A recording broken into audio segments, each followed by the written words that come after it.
dalam hadis sahih Nabi Muhammad menceritakan 3 kelompok orang. Tiap kali dia sholat, sholatnya nggak akan terangkat dari kepalanya 1 jengkal pun. 1 jengkal pun. Teman-teman saudaraku sekalian, sholat tuh buat diterima mesti keangkat dulu. Gimana ceritanya kalau keangkat aja enggak, gimana mau diterima? Dan kalau diterima baru ada pilihan mau dibalas apa nggak dibalas. Tuh kayak WhatsApp. Saudaraku sekalian, kalau belum terkirim gimana mau diterima? Terkirim aja belum? Terkirim dulu baru diterima kalau ada sinyal, kan begitu ya? Nah kalau misalnya nggak ada sinyalnya gitu kan, terus nggak terkirim atau nggak keterima, gimana mau dibalas teman-teman?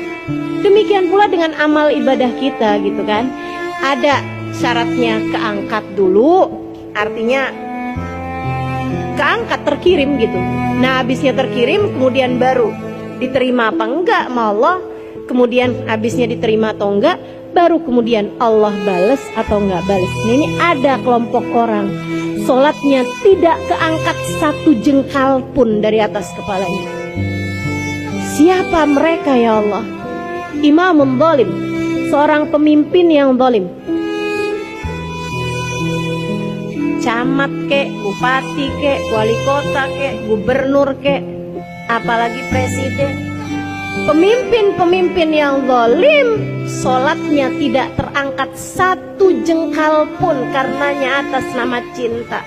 Saya sampaikan kepadamu, nggak usah ada yang nyalon.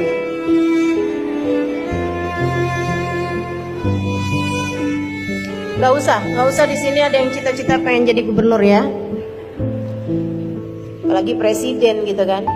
Teman-teman saya sekalian, yang sudah keangkat, sudah kepilih ada di area situ, area jadi orang-orang yang merupakan wakil-wakil rakyat, saya doakan mudah-mudahan kamu bisa amanat.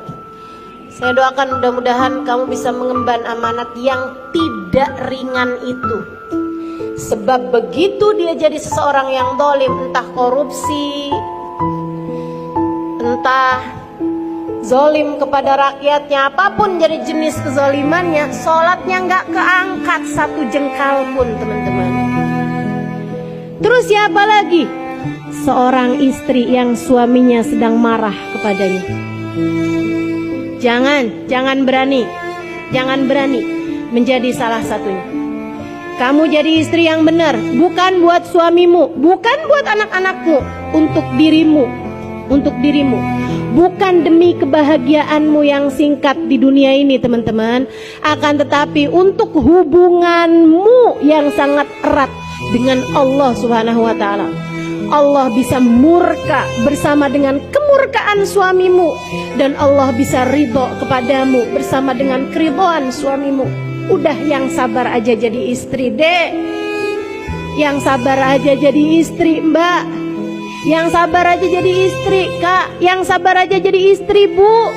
Waktu kita nggak lama kok di atas muka bumi ini. Sabar-sabarin aja, demi untuk dirimu sendiri, demi untuk sholat-sholatmu sendiri, demi untuk ibadahmu biar diterima sama Allah Subhanahu wa ta'ala, demi untuk pintu surgamu yang kamu bisa diperkenankan, dibukakan dari semua pintu surga. Kamu boleh masuk ke surga manapun yang kamu inginkan.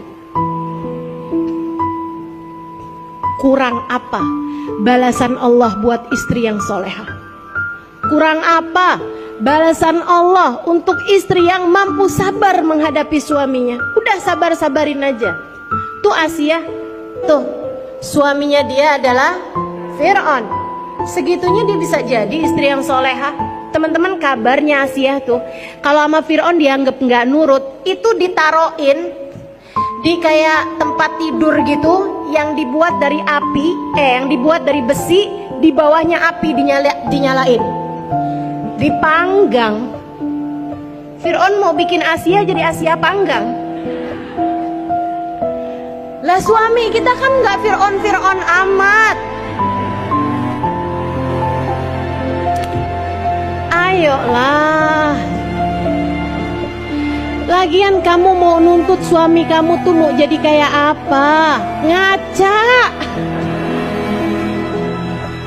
dirimu sendiri itu loh, kayak sok-sokan aja, sok-sokan sempurna. Bukankah dirimu juga punya banyak kekurangan? Bukankah dirimu juga punya banyak aib dan celah? Bukankah dirimu juga punya banyak kesalahan?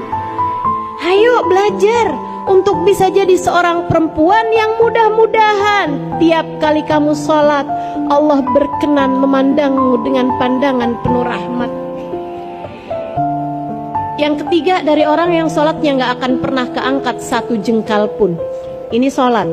Sholat tuh ibadah yang paling banyak kita lakukan dibandingkan dengan puasa, dibandingkan dengan haji, teman-teman, bandingkan dengan zakat, kan begitu.